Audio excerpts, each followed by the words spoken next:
हैं और ना जाने कितना उन्होंने पुण्य करा होता है, तब जाकर उनका काशी में जन्म होता है। और जन्म भी इसलिए लेते हैं कि काशी में प्राण छोड़ेंगे तो हमारा दूसरी बार जन्म नहीं होगा। और हम वो गंगा जल में अगर उनको भर कर ले आते हैं तो वो जीव भी हमको बद्दुआ देते हैं कि मैं तो मुक्ति के लिए काशी में रह रही थी, तू मुझे भर कर ले गया।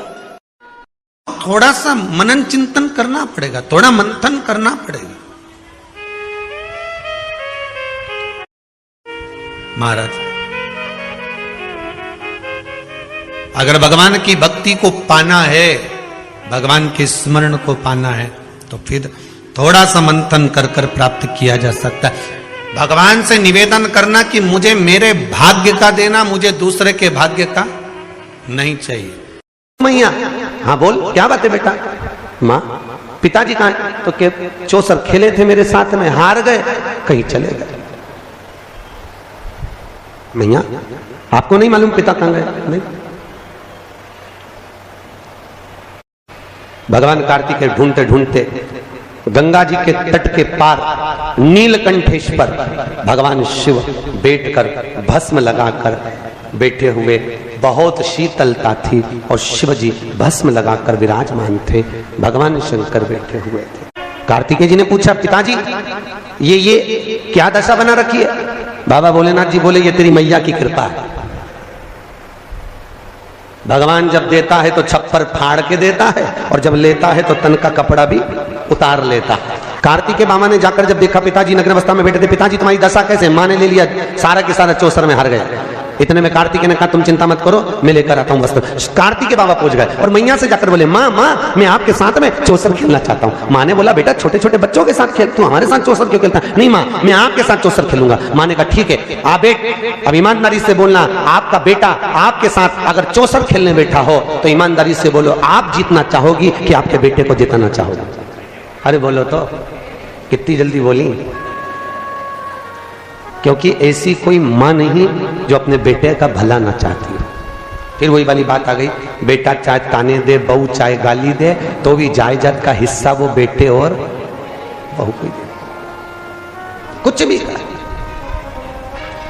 बोले बोले तो बोलने में क्या है। कार्तिकेय के साथ में चौसर खेलने के लिए बैठी और माता जगतजननी जगदम्बा जब चौसर खेलने बैठी, कार्तिकेय को जिताती चली गई। कार्तिकेय ने पूछा, माँ आप लगाओगी क्या? माँ ने बोला, बेटा तेरे को जो चाहिए वो ले ले। माँ, मैं जो मांगूंगा देना पड़ेगा। हाँ दूंगा। तो माँ लगाओ, पिताजी के सारे कपड़े, त्रिशूल, डमरू, रुद्राक्ष लगा दो। और माँ ने चौसर में लगाया, अपने बेटे कार्तिकेय को जिताया। जैसे ही कार्तिकेय जीते, लेकर पिताजी को दे दिया, पिताजी को दिया, पिताजी ने वस्त्र धारण करे। थोड़ी समय के बाद में श्री उसी समय पर कुछ ही समय बीता और समय के बाद श्री उसी समय गणेश जी महाराज आ गए। उसी पल, उसी घड़ी, उसी क्षण। कौन आए? गणेश। और गणेश जी महाराज का आगमन हुआ। गणेश जी ने अपनी मां को देखा, मां आज तू आंखों में आंसू भर कर बैठी है। मां आज तू रो रही है, क्यों रो रही हो मां? आपको क्या हुआ? क्या बात है मां? आपके रोने का कारण क्या है? माता पार्वती ने कहा, बेटा तेरे पिताजी चौसर खेल कर गए, उनके वस्त्र मेरे पास में थे, उन वस्त्रों को देखकर मैं उनकी याद कर लेती थी, परंतु अब वो तो वस्त्र भी कार्तिकेय ले गया चौसर खेल। गणेश जी बोले, मां तो चिंता मत कर, अभी पिता के वस्त्र लाकर तुझे देता हूं। और गणेश जी पहुंच गए सीधे नीलकंठ पर, पिताजी से बोले, पिताजी मैं आपके साथ चौसर खेलूंगा, मैं आपके साथ चौसर। शंकर भगवान समझ गए, आ गया मां का प्यारा, बड़ा बाप को प्रिय, छोटा मां को प्रिय, आ गया। कार्तिकेय बाबा भोलेनाथ को लेकर, लंका के राजा रावण को लेकर भगवान विष्णु से निवेदन कर कर उनको नारायण को बनाया पासा। और कार्तिकेय ने शंकर भगवान को ले जाकर मां के सामने बिठाया। मां पिताजी आपके साथ चौसर खेलना चाहते हैं। मां ने कहा, ठीक है आइए बैठो। पर पिताजी एक बात कहना चाहते हैं। बोलो क्या कहना चाहते हैं? चौसर का जो पासा होगा, शिव जी कहते हैं वो मैं दूंगा। पार्वती जी ने सोचा, हमेशा मेरे पासे से खेलते थे, आज ये स्वयं पासा लेकर आ गए, बात क्या है? और बाबा भोलेनाथ जी ने उसी समय पर कहा ठीक है। पार्वती मैया बोली भोलेनाथ निकालो पासा। शिव जी ने झोली में से पासा निकाला और निकाल कर जो सो चौसर खेलना चालू करा। अब तो वो नारायण तो पासे के रूप में, जैसा भगवान भोलेनाथ चाहे वैसा वो पासा पलट जाए। डमरू, त्रिशूल, रुद्राक्ष सब चले गया। पार्वती मैया रोने लगी, आंख में आंसू भर गया। माँ जगतजननी की आंख में जब आंसू आए तब गणेश जी को लगा माँ क्यों रो रही हो। माँ बोली बेटा जिंदगी में पहली बार हार रही हूँ, समझ में नहीं आ रहा क्यों हार रही हूँ। गणेश जी ने कहा मैया तू रुक जा। गणेश जी ने चूहा से बोला पता लगा, और चूहा गया। चूहे ने कहा प्रभु ये जो पासा है ना ये नारायण है। तो भगवान गणेश ने कहा नारायण है, अगर ऐसे प्रकट करेंगे तो दिक्कत होगी। एक काम कर चूहा, तेरी तो आदत है कुतरने की, जैसे ही पासा पटके वैसे ही उनका पांव कुतर देना। बस जैसे ही भगवान भोलेनाथ ने पासा को पटका, पासा पटकते ही चूहे ने जाकर कुतर दिया। जैसे कुतरा नारायण जी उस सामने प्रकट हो गए, और जैसे ही प्रकट हुए भोलेनाथ बचाओ भोलेनाथ बचाओ। भोलेनाथ जी बोले तुमसे कहा था पासे बने रहना, ओरिजिनल रूप क्यों आ गए। भगवान नारायण बोले ये पूरा कुतर देता। भगवान पार्वती मैया को क्रोध आ गया। माता पार्वती ने कहा नारायण आपने मेरे साथ छल किया है। ये लंका का राजा रावण तुम्हारे साथ में बैठकर निर्णय देने खड़ा है। मैं श्राप देती हूं, इतना प्रेम तुम दोनों में है तो तुम्हें श्राप देती हूं, लंकाधिपति रावण तुम्हारा वध ये नारायण करेंगे और इनको नर तन में पृथ्वी पर आना पड़ेगा। और कार्तिकेय तू छोटा होकर इतने बड़े बड़े विचार रखता है, तुझे श्राप देती हूं जिंदगी में कभी तू बड़ा नहीं होगा। और कार्तिकेय छोटे की छोटे बने रहे, छोटे से। कार्तिकेय कभी बड़े नहीं हुए। शनिवार के दिन जो पीपल के वृक्ष में सरसों के तेल का दीप लगाता है उसको शनि कभी परेशान नहीं करता। एक बात हमेशा ध्यान रखिएगा, मान लो अगर कोई भारी रोग ऐसा शनि महाराज के कारण हो गया हो, अच्छे काम करते करते उल्टे हो रहे हैं, होते हैं किसी किसी के साथ में, विपरीत परिस्थितियां आ जाती है। अच्छा करने जाओ बुरा हो जाता है,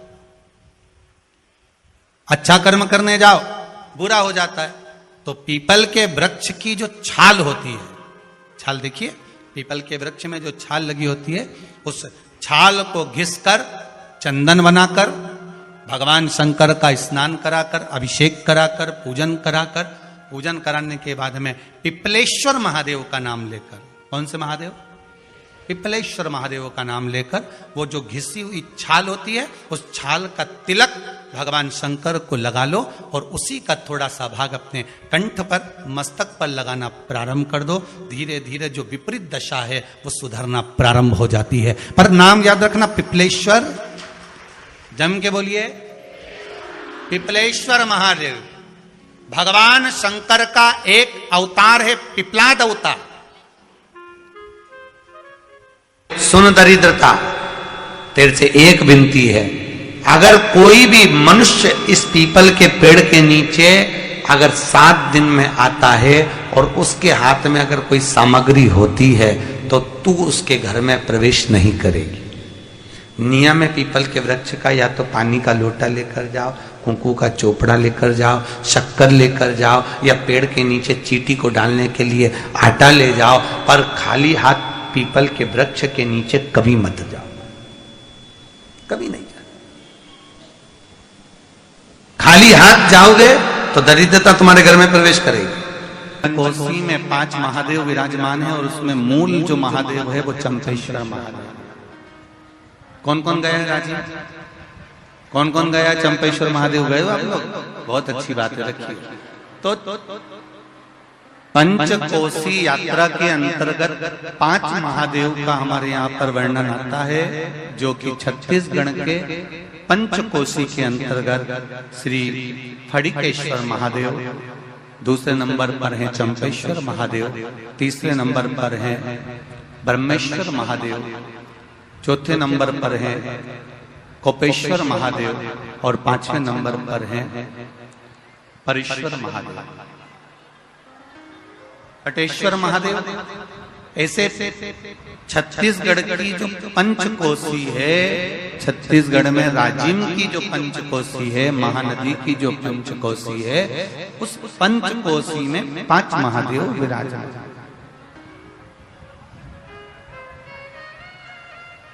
और पंचकोशी के वो 5 महादेव में जो मूल महादेव का वर्णन किया गया है वो चंपेश्वर महादेव का किया गया।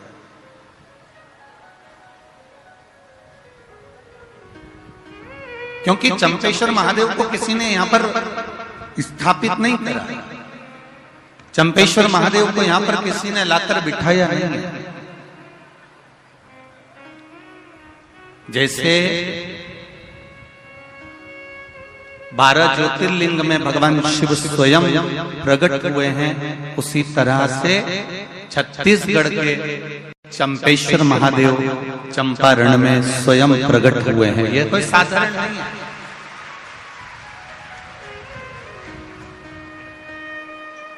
जो मेरी किस्मत में लिखा हो वो दे, हमें दूसरे के हिस्से का, और जो दूसरे के हिस्से का लेता है उसकी दशा क्या होती है, शिव महापुराण की कथा कहती है। जो दूसरे का हिस्सा खा लेता है, दूसरे का हिस्सा ले लेता है, शिव महापुराण कहती है उसकी दशा क्या होती है वो भी देख लीजिए। उसमें एक देवता ऐसे हैं जिन्होंने दूसरे का हिस्सा खाने का प्रयास किया था। एक देवता ऐसे हैं जिन्होंने दूसरे का हिस्सा खाने का प्रयास करा था, और आज भी उस देवता से दुनिया डरती है। और उन्होंने दूसरे का हिस्सा खाने का प्रयास करा था तो शंकर भगवान ने उसको भी नहीं छोड़ा था। कौन से देवता हैं? वो बाल्टी में हर शनिवार को आते हैं आपके यहां। कौन से? शनि देव। उनने क्या करा था? भगवान सूर्य नारायण ने अपने सारे पुत्रों को देखा, सारे पुत्रों को, तो सारे पुत्रों को देखकर आज मेरे सूर्य नारायण भगवान बड़े सुखी हुए, बड़े प्रसन्न। मेरा पुत्र शनि भी श्रेष्ठ है, मेरा पुत्र यम भी श्रेष्ठ है, सब ठीक है। आज भगवान सूर्य देवता ने अपने पुत्रों को बुलाकर कहा आज मेरा मन कर